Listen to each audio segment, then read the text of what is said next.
in 5 seconds.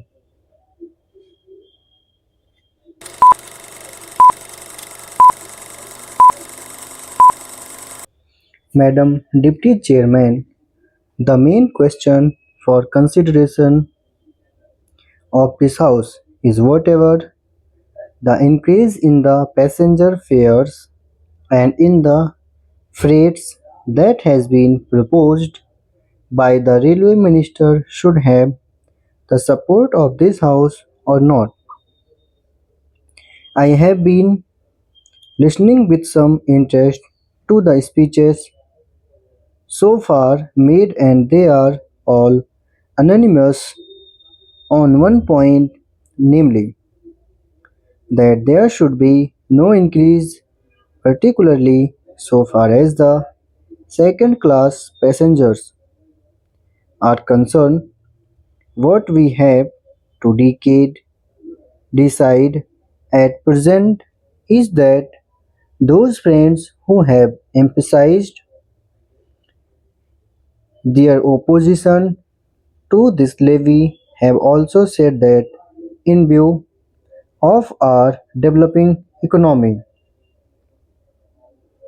in view of our developing industrialization, in view of the fact that there is a greater demand for passenger traffic as well as good traffic, we have to develop our railway system. We have to see that we increase our lines. We have also to see that we double our lines. We have also to see that the production of the locomotives, wagons and coaches is increased with greater rapidity, otherwise we will not be able to meet the demand of the developing economy. It is also agreed that according to the recommendations of the Pay Commission, we all feel that our workers, our laborers are entitled to DA, which will be to the tune of rupees 12 crores. There are no two opinions about it. It is also demanded that so far as amenities to the workers are concerned, regarding their privileges and occasions or the repairs to the stock are concerned, there is very urgent need that we should see that our workers do not strain themselves. An engine driver should not be asked to do work for more than 12 crores. Similarly, others in the railways should also have further concessions so far as leisure, rest and leave are concerned. It is also agreed and it has been emphatically stressed on all hands that the second class passengers are not getting amenities which they should get.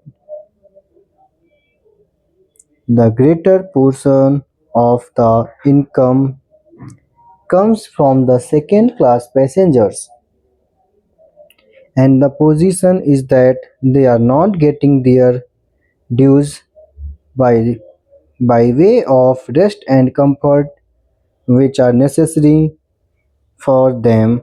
I appreciate that effort is being made that so far as sleeping accommodation and provision of fans to the second class passengers are concerned, something is being done.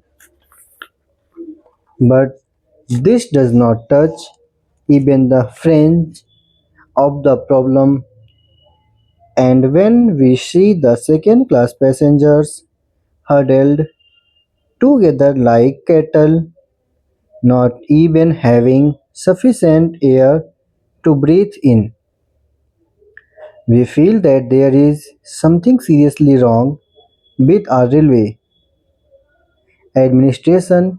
We have also to see that the shortage that we had about to supply of wagons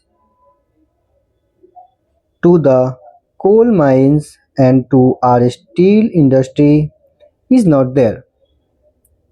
Madam, it is a strange chain of events that the minister who was in charge of steel and who gave statements in a way implying that the railways are not doing their part well is now saddled with that responsibility, and I am sure he must feel double responsibility because he knows how the industry has suffered or was likely to suffer. As the Minister of Steel, he charged the Railway Ministry of not doing things which should have been done.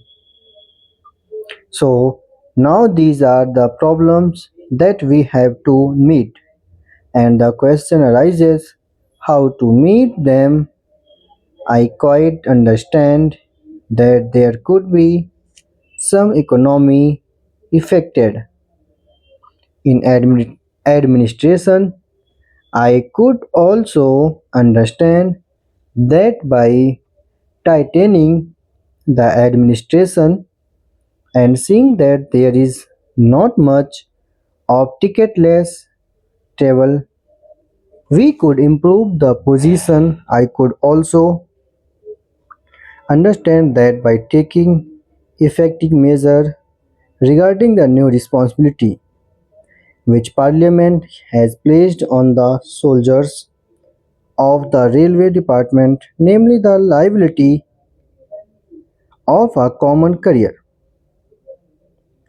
for goods for which they have provided rupees 2 crores, and by having all these things in mind, there could be some reduction in expenditure, but I do not think that reduction would be of a value sufficient to meet the increasing demands of the railways.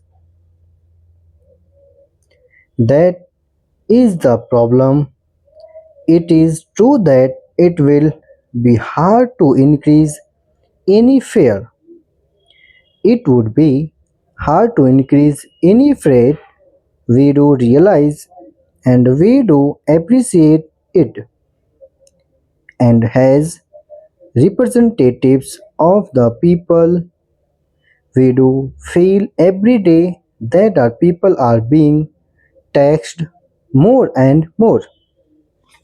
As regard freight, madam, my own view is that so far as food articles are concerned, this proposal should be modified just as there has been a modification in the case of giving encouragement for export and in certain other aspect. Similarly, I feel that so far as food articles are concerned, the proposal should be modified, and on the other things, these freights may continue as proposed in this way. The danger that has been pointed out by honorable members and to a certain extent correctly, that if the prices of food articles go up, that would create difficulty would be avoided. Thank you.